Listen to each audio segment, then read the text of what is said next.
Bien, chers élèves, attaquons donc une deuxième vidéo pour toujours savoir comment faire pour étudier la continuité en un point. Nous avons donc une deuxième fonction, la fonction g, qui est définie de cette façon-ci, c'est-à-dire par disjonction de k, qui a deux expressions à gauche de 2 et une autre expression à droite de 2. Vous voyez donc que dès lors que l'on traverse le réel 2, l'expression de la fonction g va changer. Et donc quand ça change, naturellement, l'on se pose la question de savoir est-ce que quand on va tracer la courbe de g,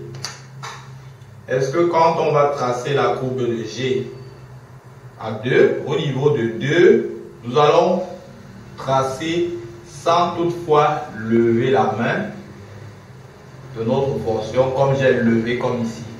Parce que dès lors que je lève la main au niveau de 2, je perds la continuité de la première fonction. Donc voilà toute la problématique de cette activité. Donc chaque fois, quand vous avez une fonction qui est telle que en traversant un réel, ça change d'expression, on se pose toujours la question de savoir est-ce que en changeant d'expression, je garde la continuité en ce point.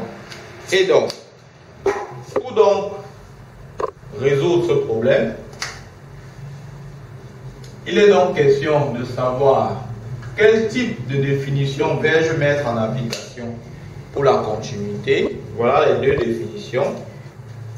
Si je vais étudier la continuité en x0, j'ai le choix entre calculer la limite et me rendre compte que c'est égal à l'image de x0, ou bien calculer la limite à gauche et calculer la limite à droite et de voir si c'est la même chose que le deuxième.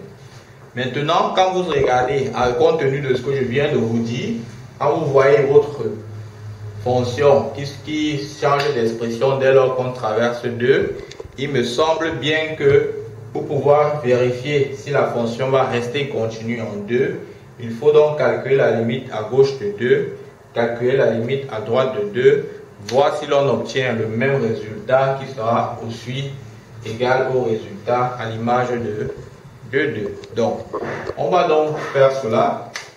Première chose, on va recalculer l'image de 2. G de 2 serait égal à quoi? Pour trouver l'image de 2, 2 n'appartient pas dans cet intervalle, 2 est dans cet intervalle, donc je vais utiliser cette expression. G de 2 sera donc moins 2 facteur de 2 plus 4, qui va faire moins 4 plus 4 qui donne 0. Je calcule maintenant la limite quand il tend vers 2 à gauche.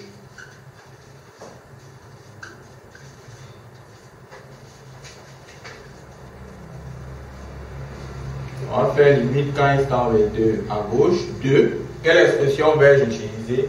À gauche de 2, ça veut dire que x se situe entre moins l'infini et 2, donc je vais utiliser cette expression.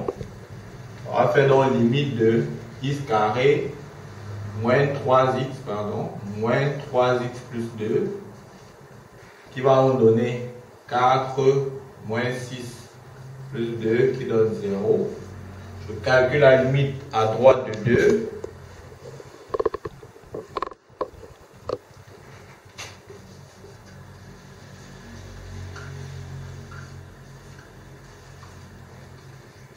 Ça va faire limite de moins 2x plus 4 quand x tend vers 2 à droite, qui va me faire moins 4 plus 4 qui donne 0. Nous voyons donc que lorsqu'on traverse 2, pas parce qu'on a changé l'expression de la fonction, on garde la continuité puisque la limite à gauche est égale à la limite à droite qui est égale à g de 0. Donc, on peut donc conclure que g est bel et bien continu en 2. Voilà. Voilà, chers élèves, comment faire pour calculer donc l'étude d'une continuité d'une fonction en un point dans ce cas précis. J'espère que j'ai été suffisamment clair. Vous pouvez regarder cette vidéo en boucle pour au fur et à mesure comprendre de quoi il s'agit afin de ne plus jamais vous tromper sur quel type de méthode utiliser pour calculer la continuité en un point. Je vous remercie pour votre écoute.